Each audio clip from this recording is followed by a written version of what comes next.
여러분, 국가 신용 강등이 된다. 이것은 여러분 굉장히 충격이 될 수도 있습니다. 국가 신용 등급이 강등되는 경우는요, IMF 외환 위기나 글로벌 금융 위기나 이런 위기 때밖에 없거든요.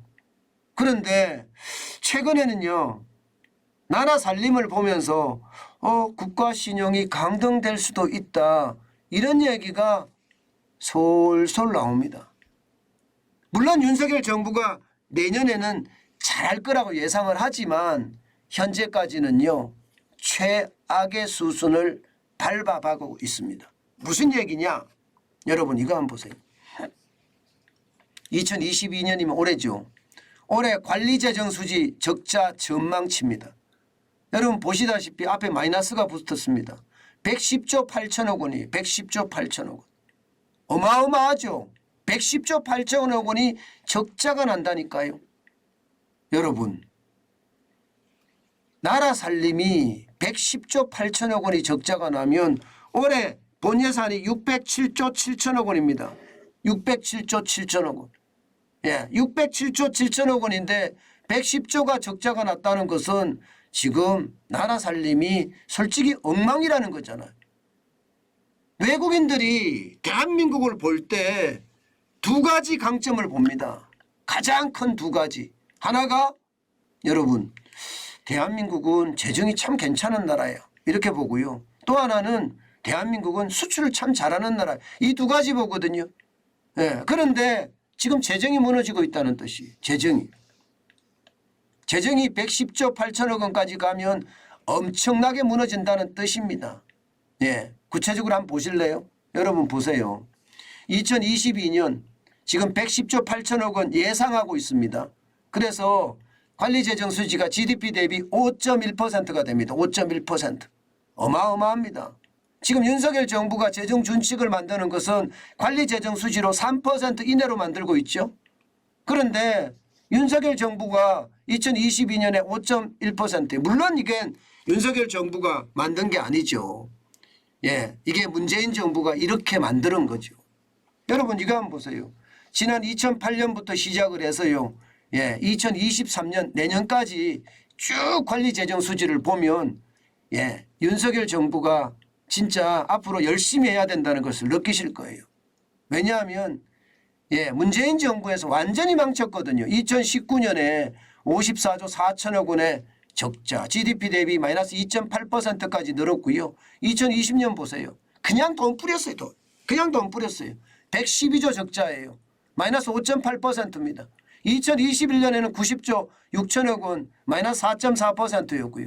올해도 윤석열 정부 예산이 아니잖아요. 문재인 정부 예산이잖아요. 110조 8천억 원까지 마이너스 5.1%예요. 난리도 아닌 거죠. 나라 살림을 어떻게 했길래 지금 2008년부터 보면 관리재정 수지가 문재인 정부에 와서 유독 많이 돈을 뿌렸잖아요. 유독 많이 돈을 뿌렸잖아요. 아니 글로벌 금융위기도 있었습니다. 2008년에 글로벌 금융위기도 있었는데 그때 뿌린 거는 유도 아닙니다. 얼마나 많이 뿌렸는지 415조 5천억 원을 뿌려댔습니다. 그야말로 나라를 거들내버렸어요. 거들내버렸어요. 이거 말입니다. 진짜 심각한 거라고 제가 여러분들에게 몇 번 말씀을 드렸습니다. 노무현 정부나 이명박 정부, 박근혜 정부 때 보다가 몇 배씩 뿌려대면서 415조 5천억까지 뿌려대면서 나라 살림을 완전히 거들낸 거죠. 저는 거들냈다고 생각합니다.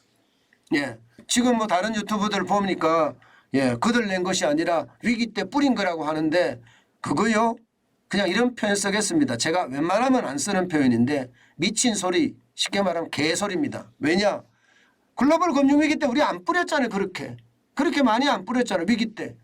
위기 때라고 지금 계속 뿌린 거 아니에요. 노무현 정부 때 카드 사태도 있었습니다. 이명박 정부 때 글로벌 금융위기도 있었고요.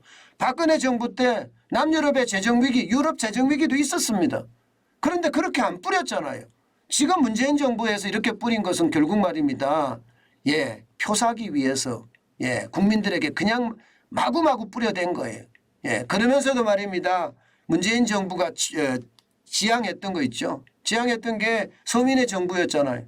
서민의 정부는 아니었어요. 5분위 배율은 계속 빈부격차는 계속 늘어났으니까 말입니다.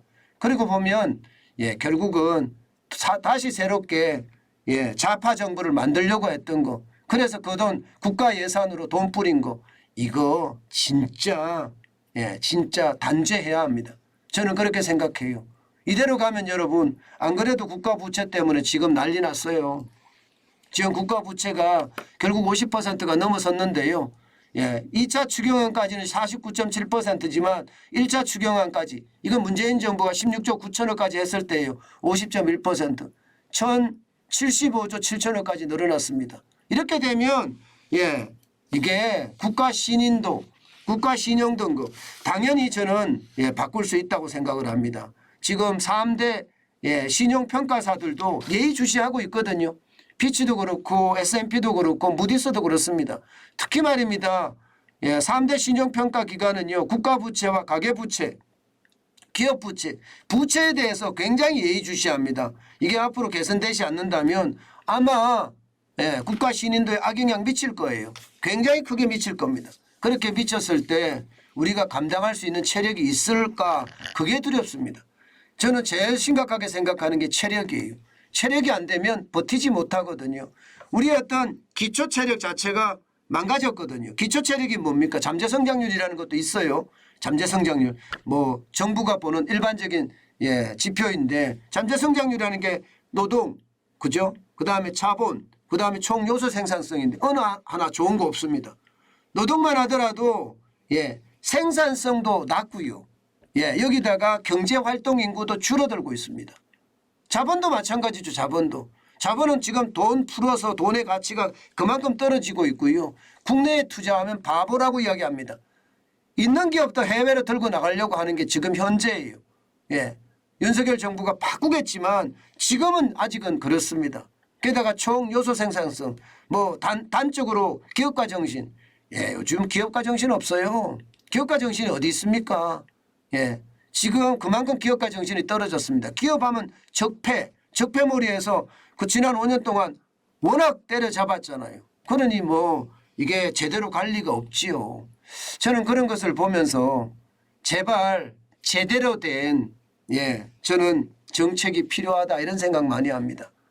예, 다시 비정상이 됐던 거 이념의 굴곡진 이 우리 대한민국의 경제 이제는요 시장 경제에 맞게끔 다시 예 이게 반전을 시켜야 됩니다.